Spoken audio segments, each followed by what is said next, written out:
Hey there, guys. Mom, Dad, I hope you're watching. I really hope this will be the one thing that makes you notice me. I put down the vodka, guys. Please love me.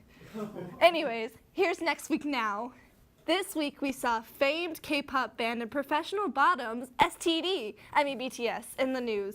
The toy company Mattel, which is responsible for indirectly creating every character in Toy Story, released Barbie-like dolls of the members of BTS. The problem arises in the fact that, well, they're ugly. According to BTS fandom, otherwise known as ARMY, which, by the way, isn't a good name considering they've never fought against anything besides the ugliness of these plastic toys. The dolls are inaccurate and don't look anything like the BTS boys at all. We at Next Week Now have seen the plights of the BTS ARMY, and we predict that Mattel will hear their cries as well, and in response will release more accurate, hyper-realistic BTS voodoo dolls. Stans everywhere will have the opportunity to poke, touch, pick, feel, and most importantly, lick their very own BTS doll. Only now, the boys can feel it when they do. The only issue with this is that the dolls, though they are now infused with power of voodoo, are still slightly off from the band members and they look like in real life. So now, when fans try to live out their fantasies with the dolls, they will be unknowingly assaulting random lesbians who happen to look like the BTS dolls. Sorry, Barbara. Most of this stays pretty underground for a few months, only really discussed on Twitter fan pages and the like. That is until both Mike Pence and the CEO of Chick-fil-A, Dan T. Cathy, catch wind as what's going on. A free opportunity to stab the gays? They will be sprinting to their nearest Toys R Us. Oh wait, their clothes. Well, I mean, I guess they can order on Amazon, but that kind of takes the fun away from shopping. Anyways, Mike Pence and Dan T. Cathy will be more than intrigued to get their hands on one of these lesbian voodoo dolls. This will cause outrage from the LGBTQ community, who will then advocate for the creation of Mike Pence and Dan T. Cathy Barbie voodoo dolls. Mattel, seeing the potential monetary gain, decides to release these dolls. Only the Mike Pence doll just looks like Hank Hill's dad. And the Dan T. Cathy doll looks like a happy version of Red Foreman. King of the Hill fans and That 70s Show fans will then band together with the BTS standum to create a huge fan convention, together with some other weird stuff like bronies and Hamilton people, to create a new Comic-Con-like convention. This, in turn, pisses off the actual Comic-Con, who then takes the sides of Pence and Cathy. Comic-Con later becomes the Republican National Convention, and New Comic-Con becomes regular Comic-Con, but crappier.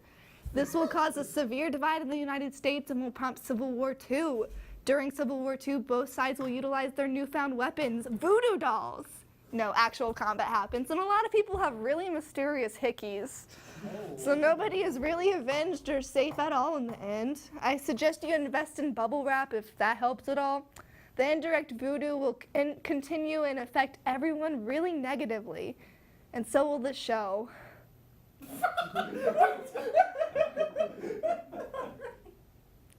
So, Dad, I saved that letter you wrote for me from prison. I know it's been 8 years since you've sent that, but I'm better now, I promise. I'll fill Mitten's food bowl while you're gone. Dad, are you there? Daddy? In recent news, a man tried to avoid DUI charges by spraying Axe in his mouth to mask the scent of alcohol and hopefully pass the breathalyzer test. Surprisingly, this didn't work. It actually wasn't the Axe spray that didn't work, but the fact that he had a whole bar in his truck. I'm talking cases of Bud Light and Corona, and of course a Mai Tai for the ladies. There was an open beer can in the car. That means the Axe spray isn't at fault here if you ask me, but I've been known to be biased as I myself actively use Axe to avoid the scent of alcohol, as I am a closeted alcoholic. Woo! But that's information for another day. With this man's clever misuse of the body spray, we predict that Axe will plan to profit off of this man's misfortune to make sprays specifically for purposes of fooling the breathalyzer test. After having success in this area for exactly 2.86 years, Axe will expand even further into the realm of masking the smell of drugs and start to make sprays to cover weed, cocaine, and flakka. as well as seaweed, because anyone who eats that crap by itself should be ashamed. This new technology will come as a godsend to middle schoolers everywhere trying to hide the smells of various illegal substances from their adults in their lives. Since Axe now is in the business of masking scents and not adding an aroma to middle school locker rooms around the world, the middle school locker rooms around the world will actually smell good for once. But don't stay in there for too long, because the major setback to Axe line of drug masking sprays is that it makes those that ingest high volumes actually get stoned off their asses. This is unfortunate, as everyone that uses it will start to kill brain cells and effectively make them brain dead, which in hindsight actually makes the drugs that they were using prior more safe. The good news is that another 1.47 years, a scientist from none other than the University of Texas at Austin makes the breakthrough discovery that traditional Axe spray actually acts as a way to come down from the high caused by the other Axe and ends the horrible and quick addiction and death. The end result to all of this is that Axe will go out of business via bankruptcy due to high amounts of people suing the company over deaths of thousands of middle schoolers. The leftover cans of spray will be destroyed by fire, creating a massive explosion almost as bad as Hiroshima. However, some will get into the hands of the underground